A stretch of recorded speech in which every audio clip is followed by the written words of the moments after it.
Hello everyone, welcome back to our YouTube channel study mantra. मैं हूं आपकी होस्ट एंड दोस्त doctor Mansi Mishra.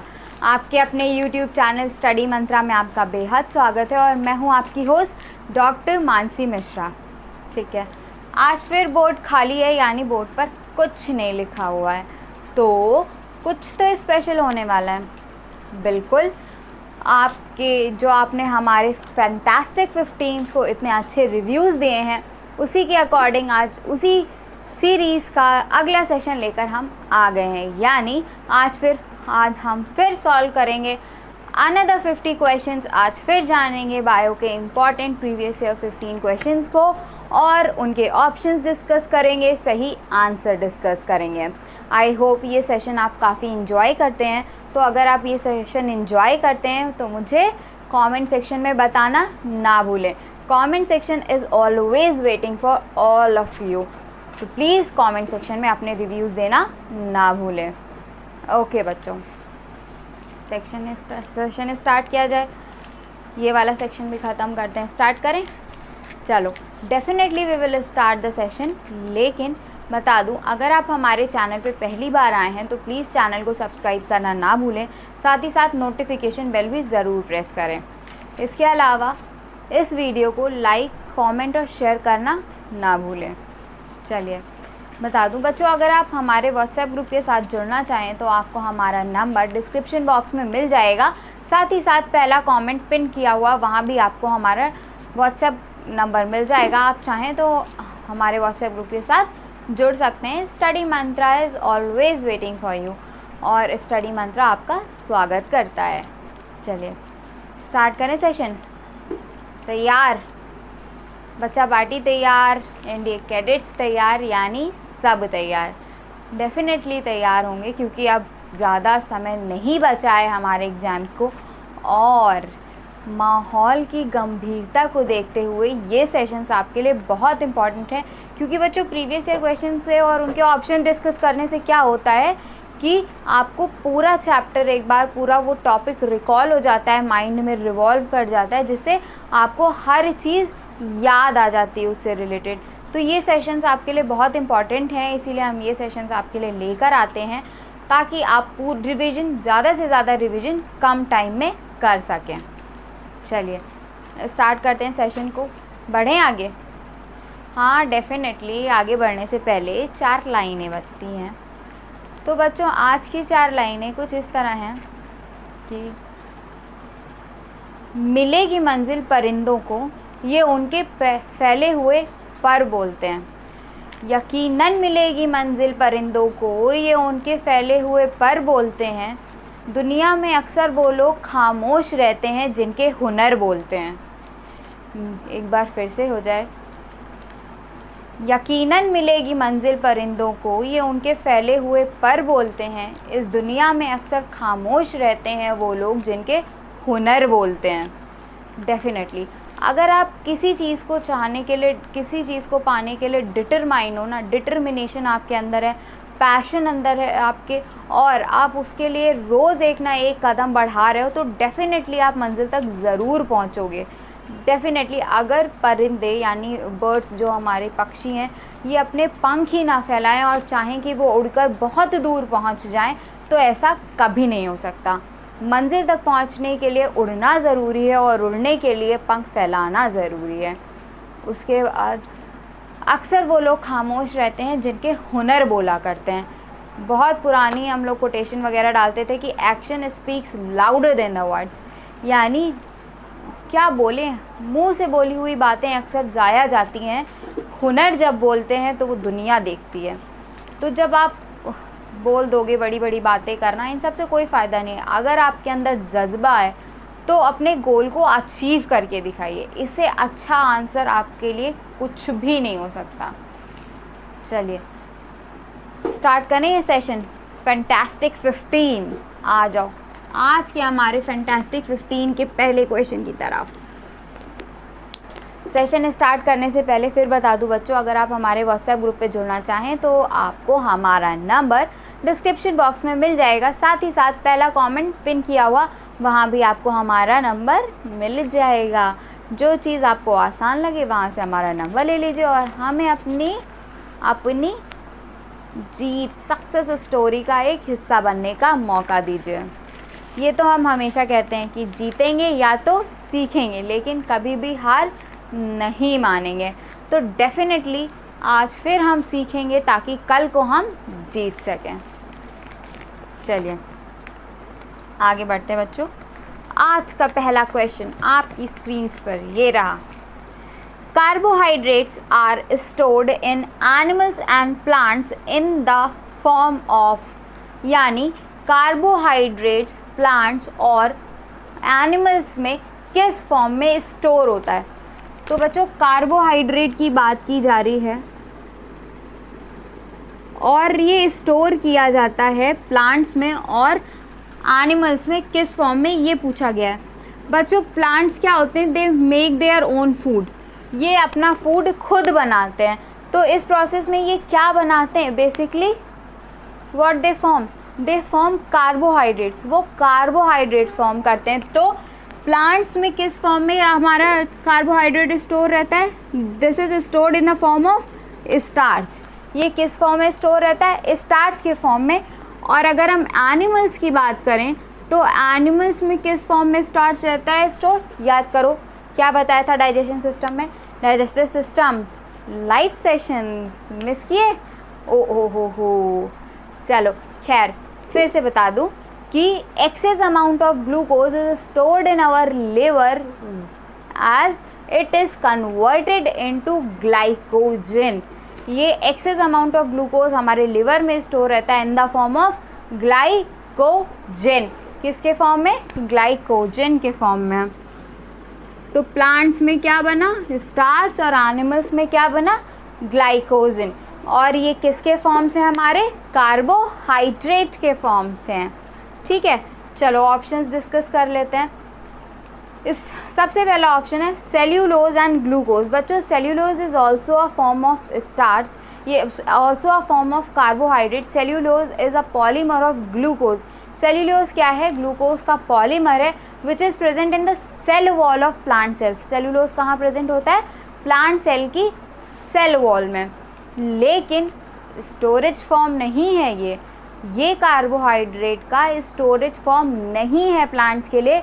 Storage form क्या है, स्टार्च, क्योंकि ग्रीन प्लांट्स क्या कर रहे हैं, अपना भोजन बना रहे हैं with the help of photosynthesis and they are storing that carbohydrate in the form of starch. ठीक है, क्लियर हो गया। चलो दूसरा ऑप्शन देख लेते हैं। दूसरा ऑप्शन क्या कह रहा है, starch and glycogen, and we have written starch and glycogen, यानी बी फॉर बिंगो। और हमने ये क्वेश्चन किल कर दिया। चलो एक बार सी वाला भी देख लेते हैं। सी वाला, स्टार्च एंड ग्लूकोज। बच्चों glucose is converted into glycogen and glycogen is stored in liver of animal cells. तो ये तो गलत हो गया। चलो नेक्स्ट है डी वाला ऑप्शन, सेल्यूलोज एंड ग्लाइकोजन। फिर से सेल्यूलोज, ग्लाइकोजन तो सही है, लेकिन सेल्यूलोज सेल वॉल में पाई जाती है, स्टोरेज फॉर्म नहीं है, यकीन न मानो। ओ। चलो आगे बढ़ें। दूसरा क्वेश्चन क्या कहने वाला है, दूसरा क्वेश्चन आपकी स्क्रीन पर ये रहा। Hypermetropia is a defect of vision in which, hypermetropia की बात हो रही है मेरे प्यारे बच्चों, किसकी बात हो रही है, हाइपरमेट्रोपिया की बात हो रही है। ठीक है, और हाइपरमेट्रोपिया में क्या होता है, चलो ऑप्शंस देख लो। पहला ऑप्शन है ए वाला, अ person cannot see the distant objects clearly. A person cannot see the distant objects clearly. ठीक है भैया, ए ऑप्शन कह रहा है कि एक इंसान दूर रखी हुई चीज़ों को क्लियरली नहीं देख सकता है। चलो मान लेते हैं और आगे बढ़ जाते हैं। बी वाला कह रहा है a person cannot see the nearby objects clearly. B वाला कह रहा है कि एक पर्सन पास की चीज़ों को क्लियरली नहीं देख सकता है। सी वाला कह रहा है the near point of the eye gets shifted away from the normal position. अच्छा भैया, कह रहा है near point of the eye shift कर जाता है away from the normal position, ठीक। The far point of the eye gets shifted towards the eye, कह रहा है लो फार पॉइंट ही शिफ्ट कर जाता है टुवर्ड्स द आई। अब आई के आगे कितना शिफ्ट कराओ भैया। चलो अब देख लेते हैं हाइपरमेट्रोपिया क्या होता है। बच्चों hypermetropia is a disease, hypermetropia एक डिजीज़ है जिसमें हमें पास की चीज़ें ना दिखकर दूर की चीज़ें क्लियर दिखती हैं, ठीक है। यानी वी कैन सी क्लियरली।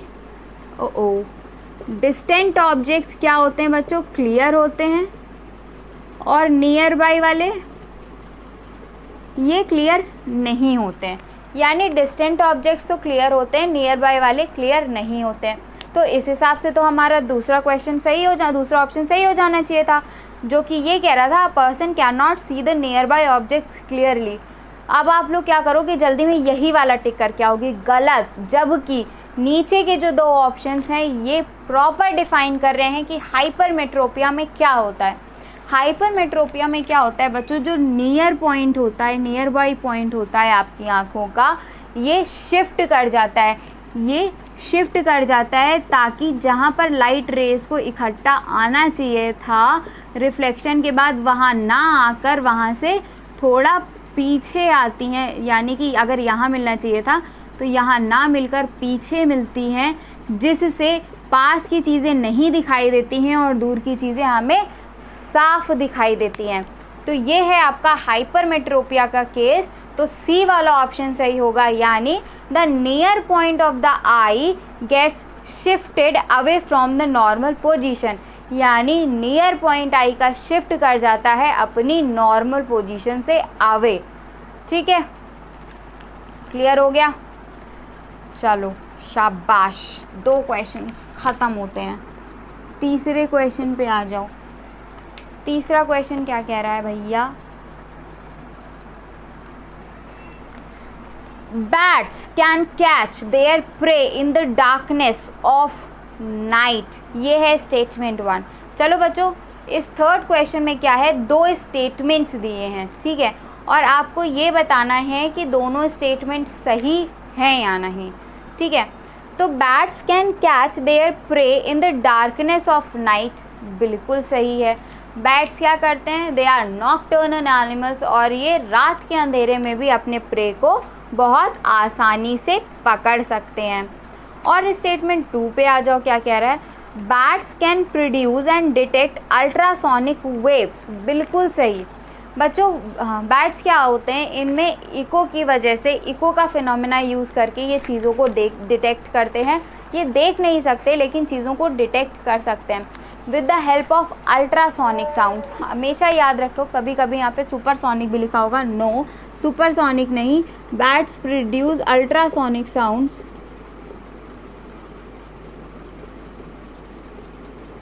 ठीक है। बैट्स क्या करते हैं, अल्ट्रासोनिक साउंड प्रोड्यूस करते हैं, दे यूज़ फिनोमेना ऑफ इको, ये इको का फिनोमेना यूज़ करते हैं। जब ये वेव्स प्रोड्यूस करते हैं अपने मुंह से, तो क्या होता है, वेव्स जाएंगी, वहाँ से टकरा के वापस आएंगी, फिर जितना टाइम लगेगा उन वेव्स को वापस आने में, उन वेव्स को टकरा कर किसी ऑब्जेक्ट से वापस आने में, तो इनका ब्रेन क्या करता है, कैलकुलेट करता है कि उतने टाइम में वो ऑब्जेक्ट हमसे कितनी दूरी पे हो सकता है, या फिर वो ऑब्जेक्ट कितना बड़ा हो सकता है। तो बैट्स क्या करते हैं, इको का फिनोमेना यूज़ करते हैं चीज़ों को डिटेक्ट करने के लिए। They cannot see at night, वो रात में देख नहीं सकते, लेकिन वो कौन सा फिनोमेना यूज़ करते हैं, इको का, ठीक है। चलो बढ़ते हैं अपने चौथे क्वेश्चन की तरफ, देखते हैं ये हमसे क्या कहता है। ओके चलो बच्चों, बताते जाना कितने सही हुए, और साथ ही साथ ये सेशन आपके लिए आपको कैसा लगता है ये भी हमें बताइए।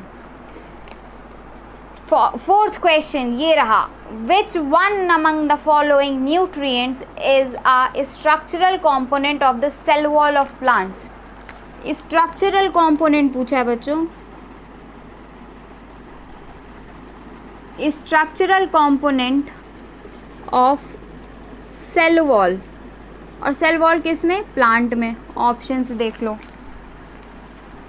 मैग्नीज,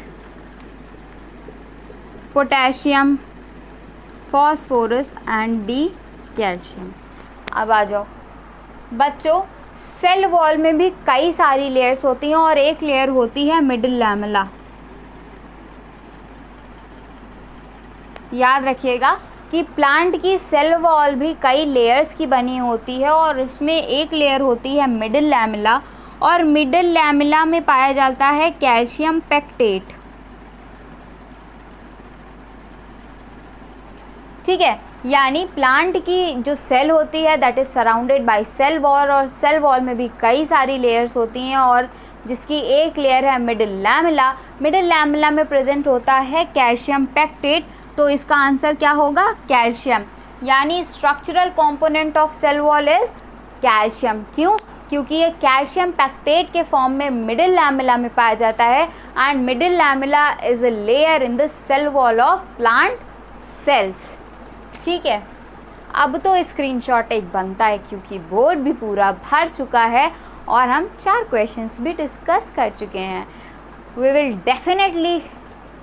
डेफिनेटली कम बैक, तो कहीं भी जाने की ज़रूरत नहीं है और फटाफट से स्क्रीनशॉट। ये क्वेश्चंस आपको कैसे लगते हैं, आपको ये सेशंस अपने लिए इम्पॉर्टेंट लगते हैं कि नहीं, प्लीज़ हमें कमेंट सेक्शन में बताना ना भूलें। चलिए फटाफट से स्क्रीनशॉट और we will be right back. Okay बच्चों, तो अभी तक हम 4 क्वेश्चन डिस्कस कर चुके हैं। अब ये रहा 5वां क्वेश्चन। 5वें क्वेश्चन के लिए तैयार? MNS वॉरियर्स, चलो okay, let me read the 5th question, that is balanced diet should have approximately. Balanced diet की बात की जा रही है और कहा गया है balanced diet should have approximately, चलो देखो, 1/5 पार्ट प्रोटीन, यानी 1/5 प्रोटीन पार्ट, 3/5 फैट, 1/5 कार्बोहाइड्रेट। बच्चों गलत है। बैलेंस्ड डाइट वो डाइट होती है जिसमें हर एक न्यूट्रिएंट हमारी डाइट में अपनी सही मात्रा में प्रेजेंट हो, जितनी की बॉडी को रिक्वायरमेंट है। तो हमारी बॉडी को सबसे ज़्यादा रिक्वायरमेंट होती है कार्बोहाइड्रेट की, ताकि हमें अपने कामों के लिए एनर्जी मिल सके, क्योंकि हमारी बॉडी सबसे पहले कार्बोहाइड्रेट का यूज़ करती है एनर्जी प्रोडक्शन के लिए।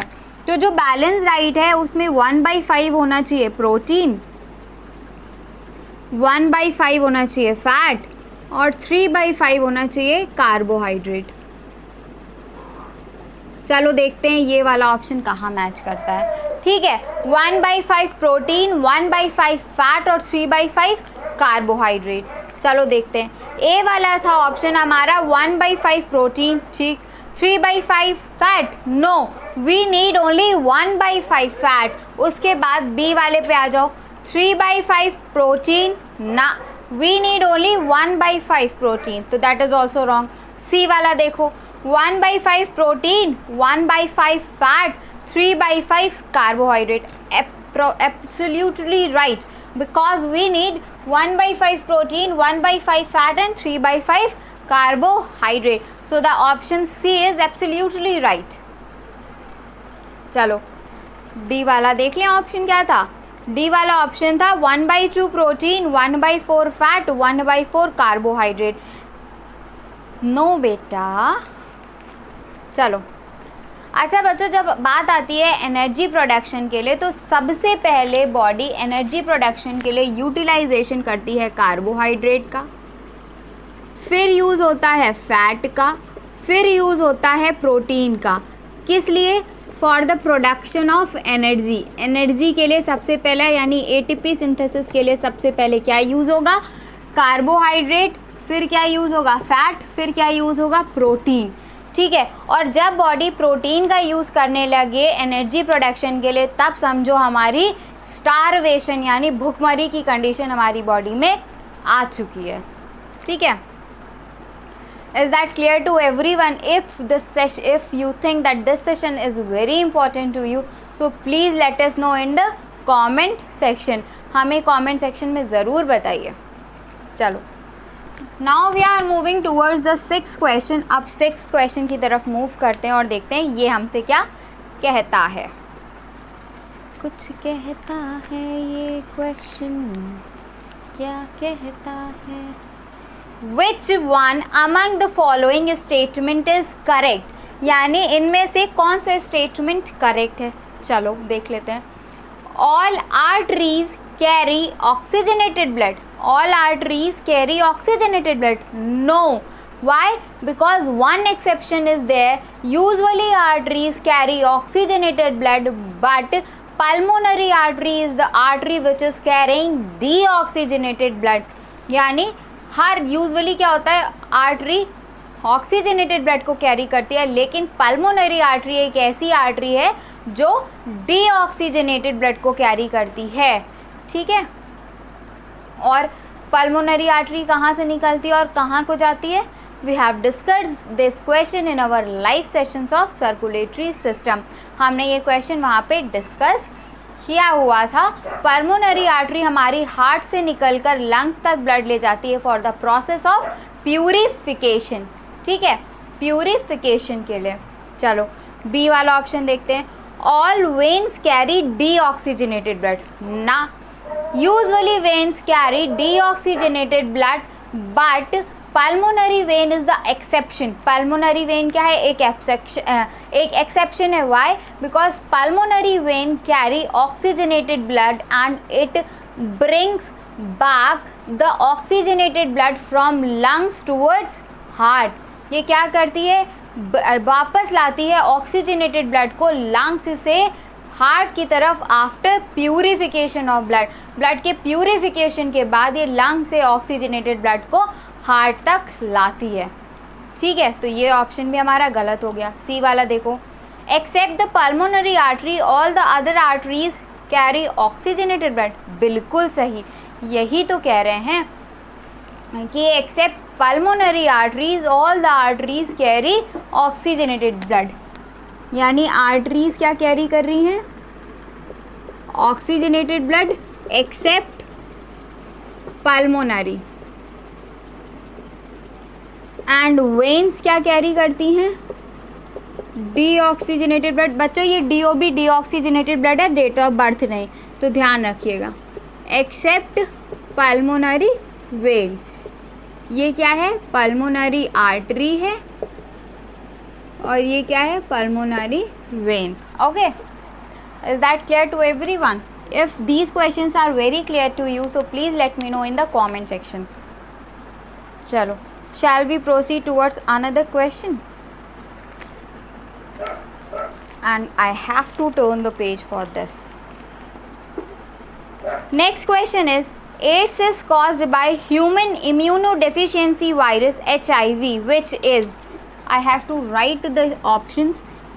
AIDS cause होता है HIV वायरस से, और HIV वायरस क्या है? पहला option is retrovirus. B1 is lentivirus. C is arbovirus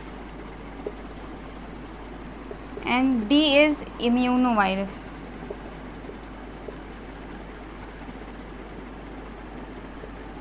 Okay, so now AIDS, that is acquired immunodeficiency syndrome, which is caused by HIV virus. HIV is human immunodeficiency virus. Human immunodeficiency virus. AIDS is caused by HIV virus. ठीक है, यानी AIDS is a viral disease which is caused by HIV virus. Okay, लेकिन HIV virus है कैसा? बच्चों HIV virus में, अच्छा एक चीज़ वायरस के बारे में याद रखिएगा कि यूजुअली हमारी सेल्स में DNA RNA दोनों पाए जाते हैं. यानी ह्यूमन सेल में भी DNA RNA दोनों पाए जाएंगे. DNA क्या करता है? जेनेटिक इन्फॉर्मेशन को कैरी करता है और RNA अदर फंक्शंस करता है. लेकिन एक सेल में DNA RNA दोनों होता है. लेकिन वायरस की ये खासियत होगी कि या तो DNA प्रेजेंट होगा या RNA प्रेजेंट होगा, दोनों एक साथ कभी नहीं हो सकते. यानी वायरस में एक बार में या तो DNA प्रेजेंट होगा या तो RNA प्रेजेंट होगा, लेकिन दोनों एक साथ कभी नहीं प्रेजेंट हो सकते. ठीक है, तो HIV एक वायरस है, इसमें ज़रूर जेनेटिक मटेरियल कुछ होगा. और जेनेटिक मटेरियल क्या होता है इसमें? RNA. HIV वायरस का जेनेटिक मटेरियल क्या हुआ? RNA। और ये जो RNA है बच्चों, when HIV virus enters into a active cell, active human cell, जब HIV वायरस किसी एक्टिव ह्यूमन सेल में एंटर करता है तो ये RNA क्या करता है, खुद को DNA में कन्वर्ट कर लेता है और फिर ये DNA बाकी सारी प्रोसेसेस करता है इस HIV वायरस की। यानी पहले क्या प्रेजेंट है HIV वायरस में एज ए जेनेटिक मटेरियल? क्या प्रेजेंट था? RNA। जब HIV वायरस किसी ह्यूमन एक्टिव सेल में आया, एंटर किया, तो इसने क्या किया, अपने RNA को DNA में कन्वर्ट कर लिया, यानी DNA का सिंथेसिस कर लिया, DNA बाद में फॉर्म हो गया। ठीक, जब किसी वायरस में ये वाली क्वालिटी हो ना कि पहले तो RNA प्रेजेंट हो, बाद में किसी एक्टिव सेल में जाने पे DNA फॉर्म हो जाए, तो ऐसे वायरसेस को कहते हैं रेट्रोवायरस। ऐसे वायरसेस को क्या कहते हैं? रेट्रोवायरस। तो HIV वायरस क्या है हमारा? एक रेट्रोवायरस है। ठीक है, HIV वायरस क्या है? एक रेट्रोवायरस है। Okay, so we have completed 7 questions here. Now you need a screenshot and we will be right back. No need to go anywhere. We will discuss other part of the video. We will discuss other questions. No need to go anywhere. We will be right back. Take a quick screenshot. Okay kids, now we are going to see 8th question. अब हम देखते हैं 8th question. 8th question is the main constituent of vinegar. Vinegar का main constituent यानी main component क्या है? पहला option है सिट्रिक एसिड, दूसरा ऑप्शन है एसिटिक एसिड, तीसरा ऑप्शन है एस्कॉर्बिक एसिड और आपका चौथा ऑप्शन है टार्टरिक एसिड। ठीक, citric acid, acetic acid, ascorbic acid and tartaric acid. Citric acid citrus, जितने सिट्रस चीज़ें होती हैं ना उनमें पाया जाता है। एसिटिक एसिड यानी विनेगर का मेन कंपोनेंट है आपका एसिटिक एसिड। ठीक है बच्चों, this is the right answer. Vinegar का मेन कंपोनेंट है आपका एसिटिक एसिड। एस्कॉर्बिक एसिड, याद करो विटामिन एंड डिजीज़ वाला वीडियो, मिस किया फटाफट से जाके देखो, वहाँ पे देखो एक चीज़ दूसरी चीज़ से कितनी आसानी से कोरिलेट हो जाती है और हमें पता भी नहीं चलता है। एक चीज़ दूसरी चीज़ से जुड़ी हुई है और हर साल क्वेश्चन आते हैं और आएंगे भी। तो अगर आपने कोई भी वीडियो लेक्चर मिस किया है तो एवरीथिंग इज़ अवेलेबल, चैनल की प्लेलिस्ट पे सब कुछ अवेलेबल है, वहाँ जाके चेक करो और फटाफट से देखो ताकि एक भी क्वेश्चन एग्ज़ाम में मिस नहीं होना चाहिए। चलो, चौथा ऑप्शन था बच्चों टार्टरिक एसिड। तो आपकी टेमरिंड होती है टार्टरिक एसिड, इमली वगैरह होती है ना, उससे टार्टरिक एसिड पाया, उसमें क्या होता है? Tartaric acid. चलो आगे देखते हैं, 9th क्वेश्चन की तरफ आते हैं। Now we are moving towards 9th question. Which one among the following statements regarding heart sound is correct? Heart sound के रिलेशन में कौन सा स्टेटमेंट करेक्ट है? और हर एक स्टेटमेंट को बहुत ध्यान से सुनिएगा। Heart sounds are caused by the internal blood flow inside the heart. यानी ए वाला ऑप्शन कह रहा है कि हार्ट साउंड्स यानी लब डब की साउंड। हार्ट साउंड क्या होती हैं? 2 होती हैं। हार्ट साउंड्स कितनी होती हैं बच्चों? 2, लब और डब। लब और डब कह रहा है हार्ट साउंड्स प्रोड्यूस होती हैं। पहला ऑप्शन आपका क्या कह रहा था कि हार्ट साउंड्स प्रोड्यूस होती हैं due to internal blood flow. Heart में इंटरनल ब्लड फ्लो की वजह से हार्ट साउंड्स प्रोड्यूस होती हैं। No, they are not produce due to internal blood flow. B वाला कह रहा है कि heart sounds are caused by the external blood flow outside the heart. यानी कह रहा है ए वाले ने कहा तो चलो इंटरनल के लिए, हमने कह दिया नहीं। तो बी वाला कह रहा है कि चलो नहीं, अंदर नहीं तो बाहर की तरफ ब्लड फ्लो की वजह से हार्ट साउंड्स प्रोड्यूस होंगी। No, this is also wrong. C वाला कह रहा है कि heart sounds are caused by opening and closing of heart walls and this is correct. They are due to opening and closing of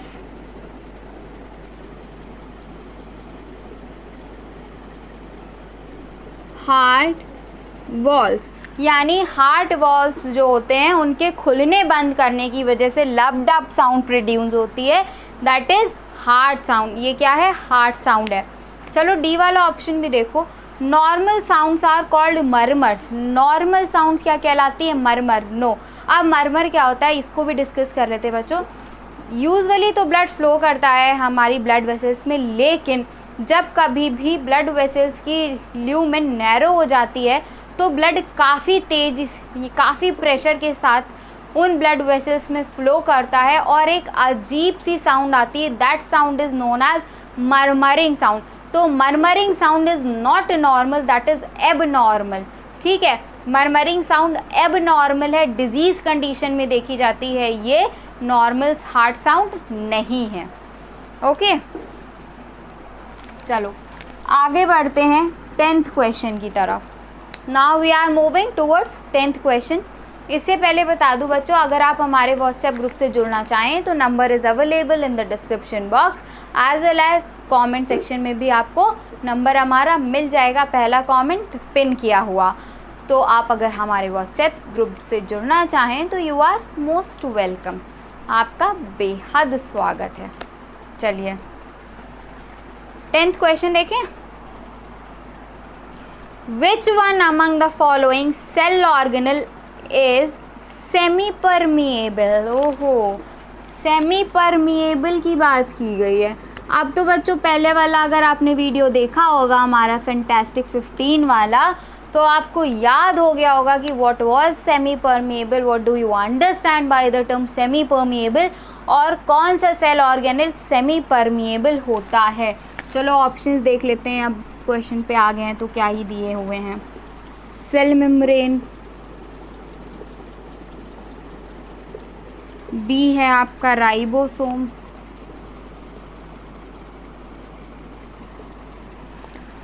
सी है आपका cell wall, D है आपका nucleus.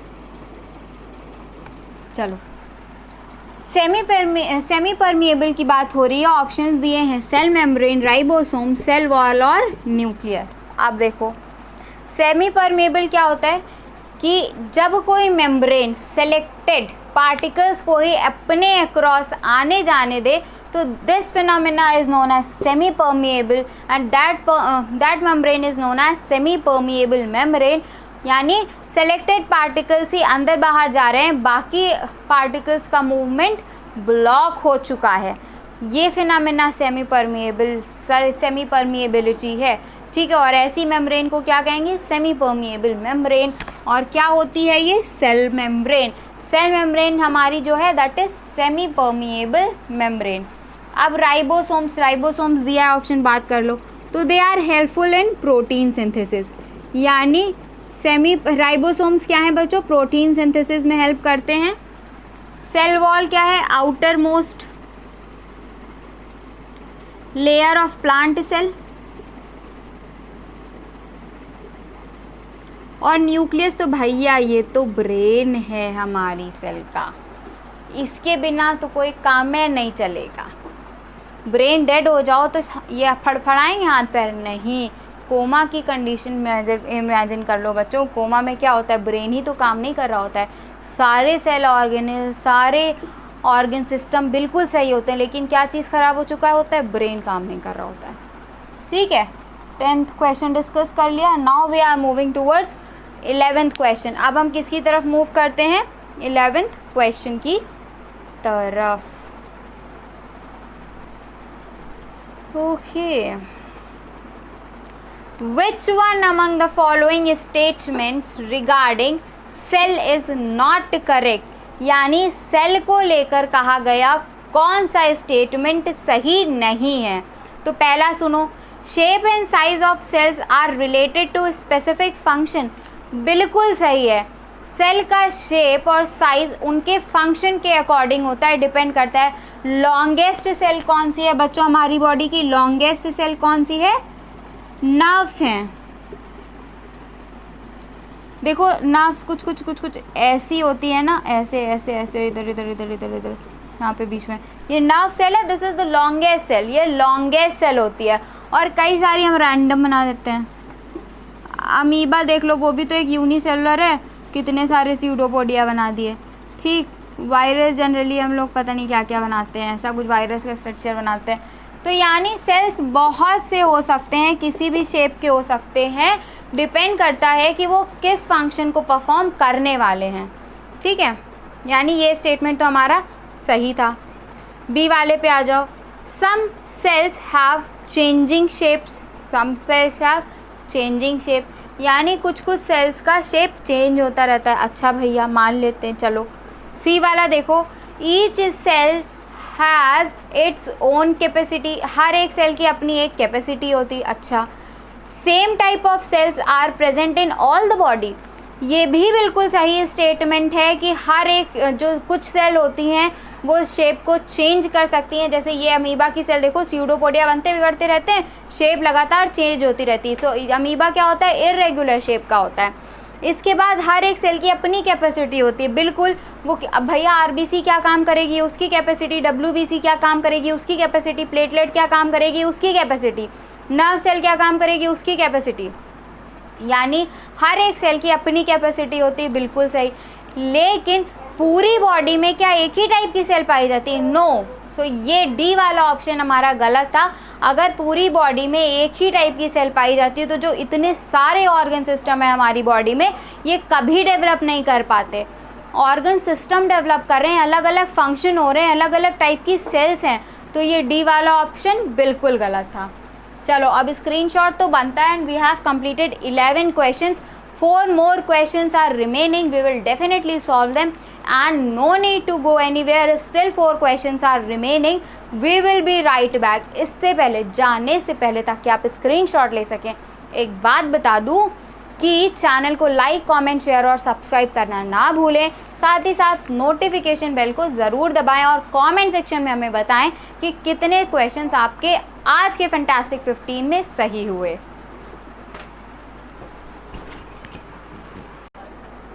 Okay बच्चों, तो अभी तक हमने 11 क्वेश्चन डिस्कस कर लिए हैं। Now we are moving towards 12th question.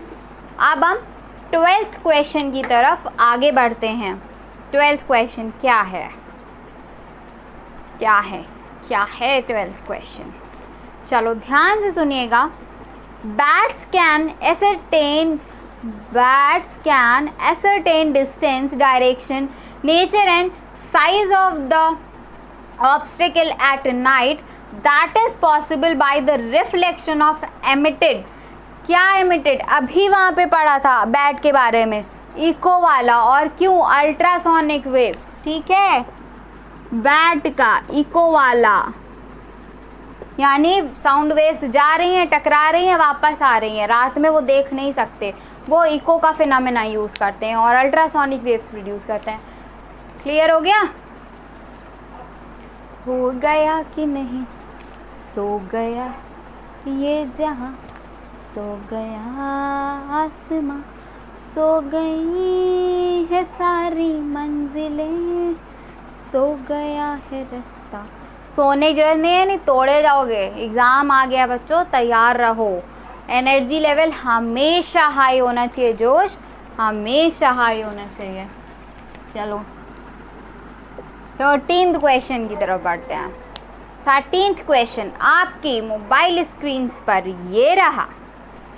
Sandalwood tree is considered as, यानी सैंडलवुड ट्री को क्या कहा जा रहा है? चलो, total root parasite, total root parasite. B देखो, total stem parasite, P for parasite, total root, total stem. C वाला आ जाओ, स्टेम पैरासाइट, और डी वाला कह रहा है partial partial root parasite, PRP. तो बच्चों sandalwood is partial root parasite ये पार्शियल रूट पैरासाइट होता है। ये जो ग्रो करता है तो क्या होता है, जो बगल वाला ट्री होता है इसकी रूट्स पे पार्शियल पैरासाइट होता है, ठीक है, कंप्लीट पैरासाइट नहीं होता है। ये कंप्लीटली डिपेंड नहीं करता है दूसरे प्लांट की रूट्स पे, पार्शियली डिपेंड करता है, that is partial root parasite. इसलिए ये क्या है, partial root parasite, total root parasite नहीं है, ठीक है। 14th क्वेश्चन, ध्यान से सुनना बच्चों। Which one among the following statement about stomach is not correct? यानी इनमें से कौन सा स्टेटमेंट स्टमक के बारे में करेक्ट नहीं है। पहला स्टेटमेंट है stomach acts as a temporary reservoir. Stomach एक टेम्परेरी रिजर्वॉयर की तरह काम करता है, बिल्कुल सही है। क्यों?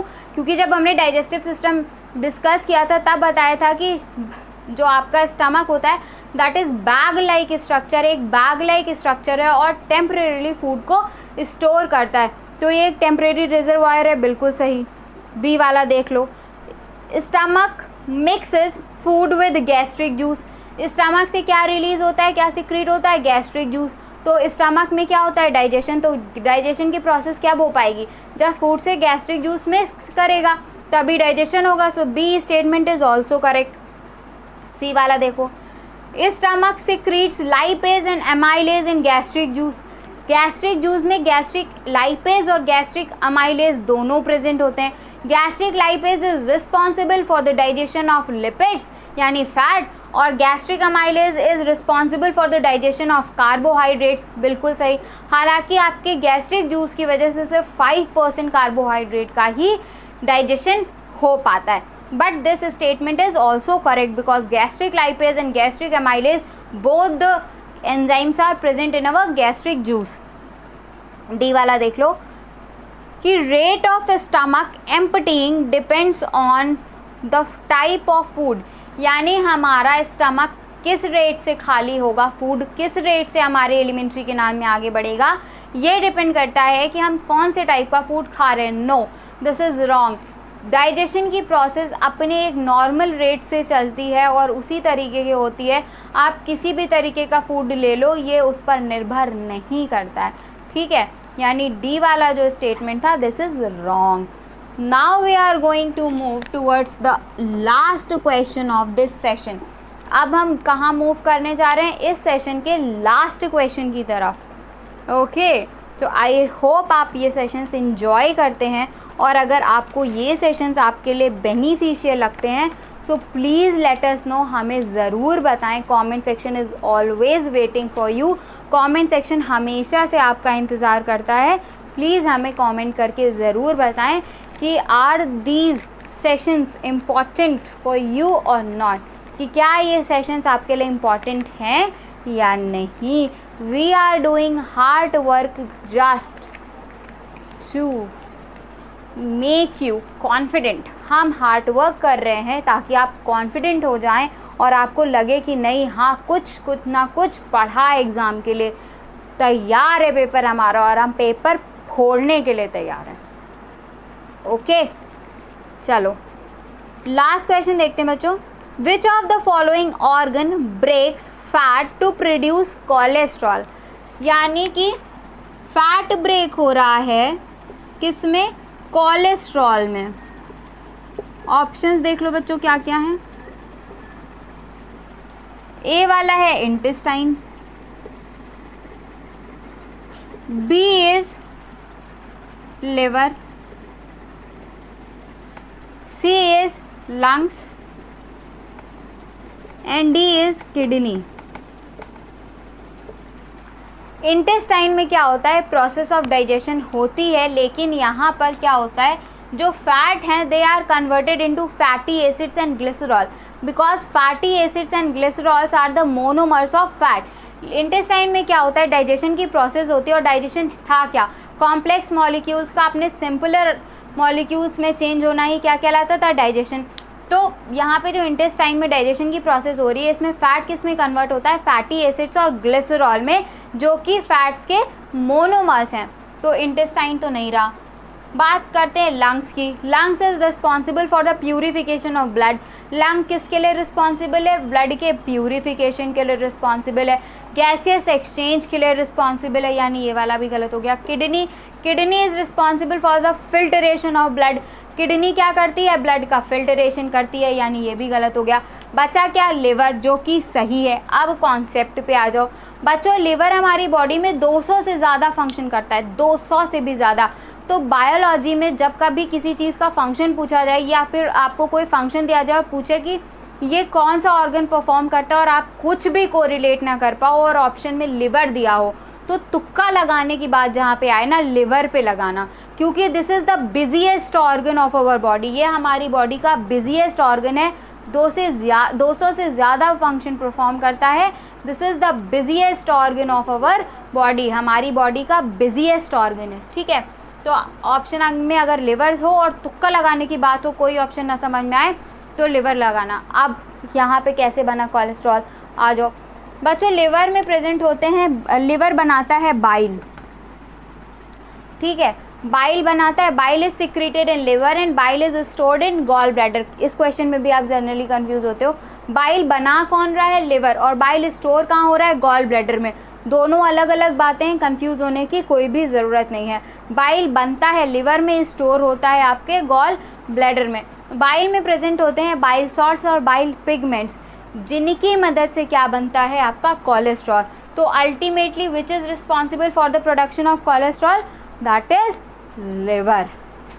और यहीं पे फैंटास्टिक 15 के फटाफट फैंटास्टिक 15 हमारे आज के सेशन फैंटास्टिक 15 से हमने 15 क्वेश्चंस ख़त्म कर दिया, किल कर दिया 15 क्वेश्चंस को।